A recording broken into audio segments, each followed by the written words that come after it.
Hey everybody, this is the Justice for All podcast. This is your host Randall Latta, And I'm Gage Gilbert. and today we will be talking about politics. Yes, politics, shocker, but not just politics. How politics has affected our culture in general. So yeah, we're just gonna go over like basic categories of how maybe opinions, of how you feel about things, how they affect decision making, things like that. So, Gage, is there an intro you wanted to do? Yeah, I mean, in my personal opinion, I would say even if you're not political, like politics does play a huge portion in your life, regardless of whether you see it or not, with what kind of views you have about certain things. Like even it could be even as simple as like something on TV or something, and it could be a political view based off of, oh, you don't like this show for whatever reason, or you don't like this celebrity for whatever reason, and politics always has a way of like trickling into like our everyday life, I guess. And I feel like it's like an everyday thing now. I feel Right. like you can't really escape it, no matter if you go to entertainment or sports or religion or anything. Yeah, yeah, I agree. Um, it seems to like it's funny to me because when we talk about things like this, I think about for some reason like separation of church and state.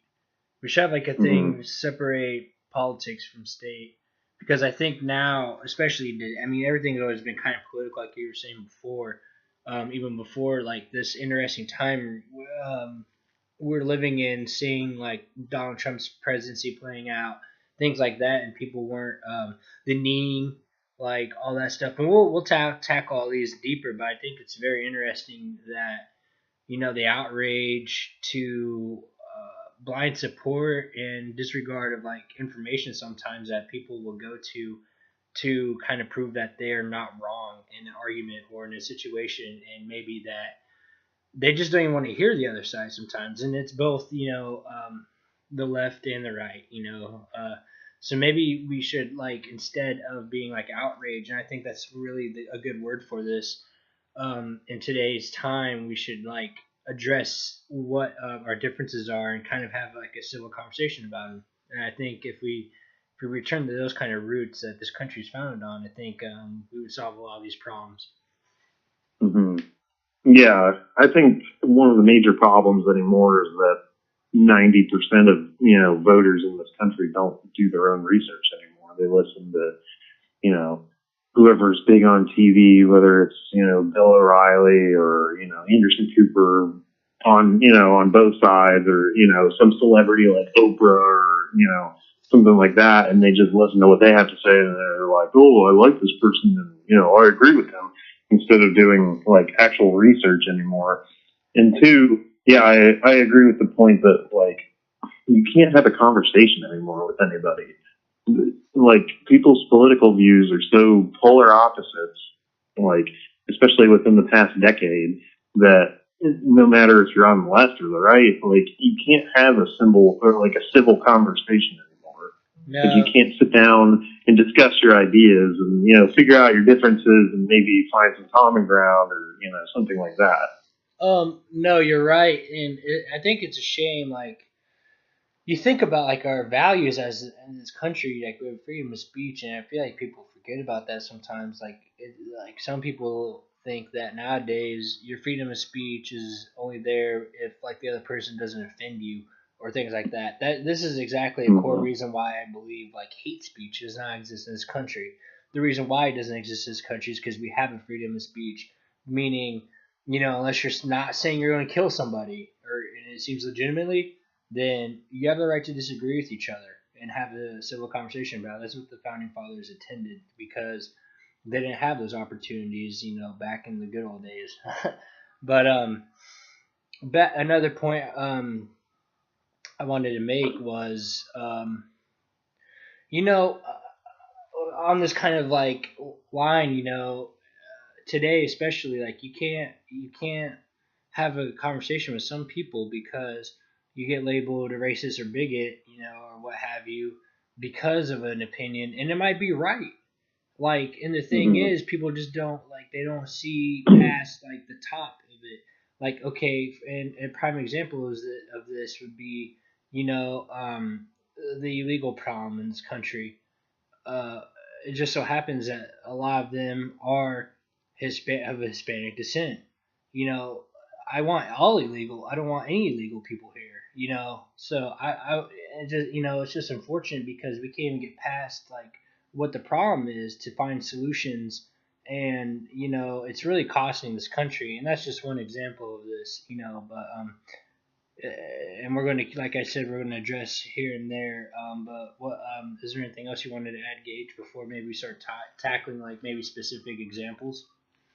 Yeah, I mean, I would agree with you to that point. Like, especially with like you can't address certain problems without being called, some name anymore. Like you said, you can't address illegal immigration without being called a racist or whatever because, yes, unfortunately, the vast majority of illegal immigration into this country is coming from one source. Yeah, yeah, exactly. If it was coming from Mexico, Canada, and Australia or something like evenly, then maybe people wouldn't call it that. But sometimes you have to suck it up and frickin' quit pretending like there's no problem because you don't want to sound like a racist or something. Whenever You're really not. there's You're millions not. of people pouring in. Yeah, it's not a race issue. It's a national security issue. If Exactly. you can't see that, then you're not going to be able to have an open conversation because it's like I don't understand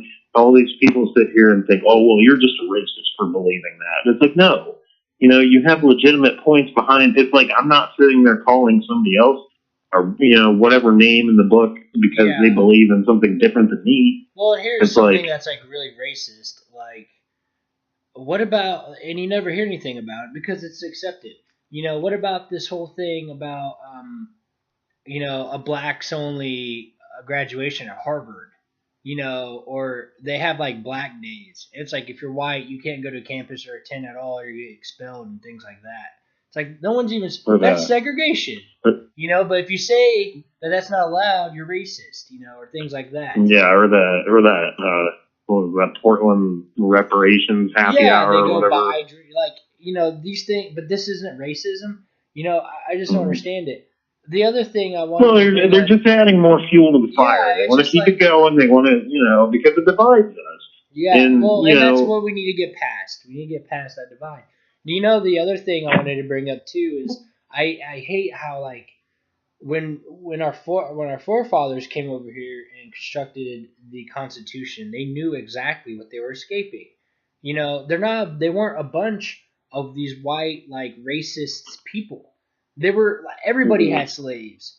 They escaped a tyrannical government, and they made the set of rules they knew that to be free they needed to have. They did that. As a matter of fact, even earlier on, we can go. One of our first presidents, Thomas Jefferson, proposed legislation well before the Civil War era about freeing slaves. It was a very unpopular thing. And you want to talk about, the ratification of slavery? We started that too. Like, this country has been in the forefront of these great things and all that. And even Martin Luther King, his whole thing was like, one day I won't see it, but we will all be together as brother and sister. And we've done that. And today it's just so ashamed because now we want to take down all these statues or whatever because they're racist, or now we can't say this or we can't do that because everyone in our past is a racist, bigot, slave owner, and it's just outrageous to me. Because the thing is, back in the time, that's how it was, and we led that charge. It's just I hate Yeah. to see this because like instead of saying, look at America, the land of the innovation, the innovators, and the foregoers of new ideas and all that, we're at a point where we're teaching people, they were communists, slave owners, and that's not right. That's not right to me. Yeah, I mean, you look how they've torn apart Christopher Columbus in the past, 30 years. Yeah. Calling him, he went from, the hero that discovered America to, this horrible, evil villain that killed all the Indians and all that stuff. Yeah, and So, I mean, let's just be clear about this.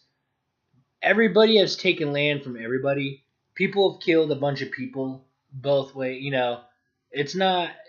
We did take. I'd say we did our fair share, but let's not pretend that some of the Indians, were the most kind, gentle people that we like to think. Sometimes, they raped women, they killed people all the time. Like these are the thing. Like it happened both sides, and then we're not even just talking about the colonists. And the Indians have had a dark past before that. yeah, well, they used to conquer each other all the time. Yeah, that's just what people the do. Aztecs and the Mayans and all Exactly, that. that's what people do. It's just human nature. It's you're there to, gain the most power that you can. For your group. You want your group to be the for best your group. You want your group to gain the most power that you can. Yes. And we're one group of many people, and we still have this divide that doesn't even exist. It's in people's fucking heads. I don't understand it, man. I wish I did. Yeah, well, yeah. I don't know. So let's go over some maybe like categories. Or is there anything else you wanted in the opening monologue there add on? I don't think so. You can go the first category if you want. Sure. Of the hot topic we see, we'll start here and then probably work deeper. The White House visits. How do you feel about that? Like, what are your thoughts on that? Like, just in general, like when sports teams or people they win a championship, they're usually invited to the White House. What are your thoughts? It's mainly a publicity stunt. It's not that big of a deal. And, all these teams that have been like, well, I'm not going because Trump is president and blah, blah, blah. It's like, really? It's just childish to me. Can you imagine if somebody said that whenever Obama was president? You're racist. Flipped out and, called somebody racist or whatever because they didn't want to go because they didn't agree with him or whatever. Yeah. But now that Trump's president, it's, the popular thing in elitist minds to hate him or whatever, and they make a big deal out of it. And it's like, nobody really cares if LeBron James is going to the White House or not. Like, yeah, I agree. Give a shit less. No one cares, which he's not because he sucks. Yeah, yeah, exactly. Sweep. Jordan never got swept in the finals. He's going to be opening mouth. I loved it. So that's awesome. Yeah, and I think honestly, I hate to say this, but I really do think Trump handled it poorly as well. I think instead of retracting his invitation to the Eagles. Well, and I thought this was a good solution. I actually heard this just today. I forget from who, but damn it. It was he should have just had the event still. What players or officials from the Eagles came, he should have just showed them one hell of a time. Like a good time. Just to say, and then what the man said, I gotta remember where I heard this because what the man said is the best thing to do in politics sometimes is to do what nobody expects. Nobody would expect that from Donald Trump. So I think if he just did something like that, it really I wonder how people would react instead. And I think he did okay with the patriotic event he hosted. However, I don't know, man. I just that was blown out of proportion itself. Yeah, I don't really see it as a blunder on him. It is what it is, and like I said, the whole thing's just a publicity stunt to begin with. And if they want to be freaking crybabies about it, then whatever, then uninvite them. He would stand the chance of looking more stupid by inviting them and then having only two people show up. And having, the media would have a field day with that, saying, only two people showed up to the White House and blah, blah, blah. Yeah, but again, at least he held his end of the bargain. That's my point. He said, okay, well, you guys want to come, show them a great time. Show them, give them a big tour of the White House, fucking wine and dine them, maybe show them the Oval Office, let them answer a phone call, maybe call in a missile strike. You know, the usual kind of things you do at the White House. I'm fine with saving my tax money on Eagles. They don't need to freaking. Our taxes go to that? I thought they just did it. No, I'm sure our tax money goes to that, and probably the government probably pays to freaking fly in there and everything. That's crazy. We should cancel that event immediately.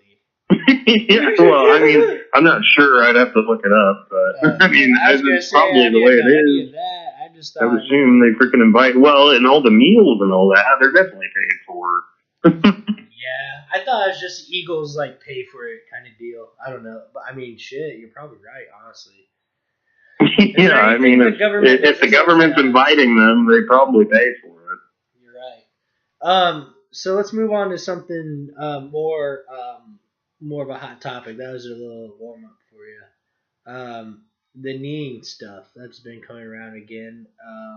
The big controversy now is that the league, the NFL, that is, has just started they just made that rule where you have to stand for the Pledge of Allegiance on the field, but they have, and if you don't, then the players get fined.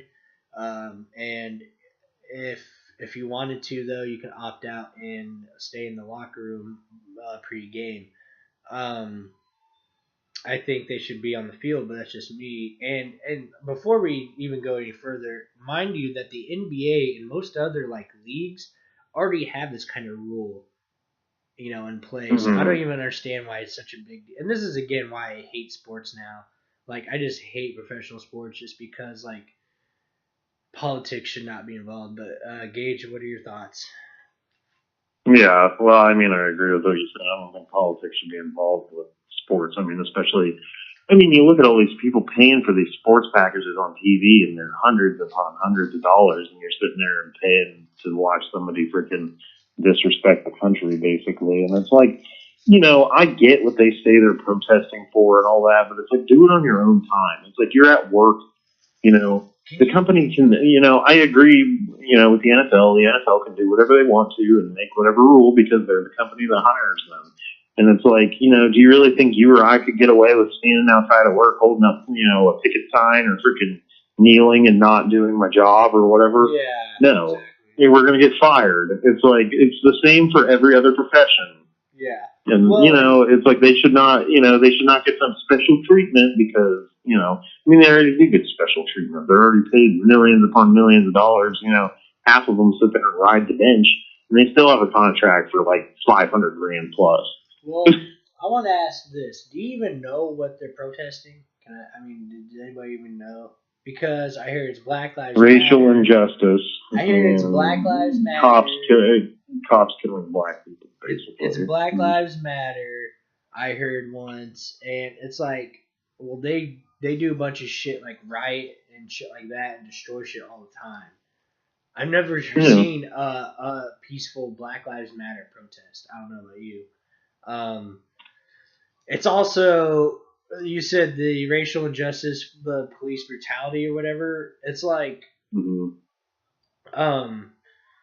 okay, but look at the stats. And, you know, again, we won't go into this. We kind of want to tackle something like this later on. We'll have a special guest later on. But, you know, things like that, it's just like very unclear. And second of all, you're right on the head. Like, you have rights, and they still have the rights. They can take the knee on the field or whatever. You're just going to pay a fine. You have to play by the rules. You're not going to go to jail for taking a knee and expressing yourself.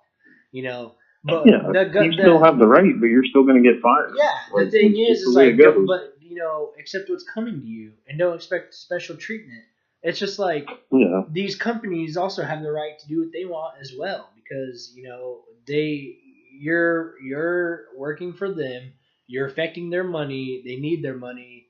So don't be a fuck and just stand for the flag. Well, I just don't understand. And that's the thing about the liberals that I can't stand. They want all of these like things to go on. Like they want the NFL not to, you know, fine people or, you know, fire them for kneeling and all this other stuff. But they want to ban speech that they don't agree with and everything. It's like you can't have it both ways. Well, yeah. You sit there and you want to ban the other side's speech because you don't agree with it. Well, that's and then you want your own speech protected because, you know, and some higher, held to some higher standard or something, then, the company's right to fire you. It's like, no. The way it is now, all free speech is protected, but the company can also fire you because it's their free speech. It's like no matter if I'm on the far left or the far right, no matter if you're sitting there preaching Black Lives Matter propaganda or, Nazi propaganda or something, you're allowed to speak it. That doesn't mean you're not going to get fired. Exactly. I mean, if I showed up to work tomorrow with a swastika on my shirt, I have the legal right to do that, but obviously I'm going to get fired. Exactly. It's like, what do you expect? It's the same way. We will. I mean, don't be an idiot and freaking, do that. Like, it's not that hard. Yeah, it's like, don't do that shit. Don't be an idiot and fucking express yourself, okay? I'm just kidding. No, we'll yeah, exactly. No. Be a normal person, don't express yourself. Just blindly go to work and do what you're told. No, we're kidding. But we'll be right back. This is the part one of the, what are we calling this again? The Politics and You segment of our podcast. This is For All Podcasts with Randall Gage. Part two coming at you.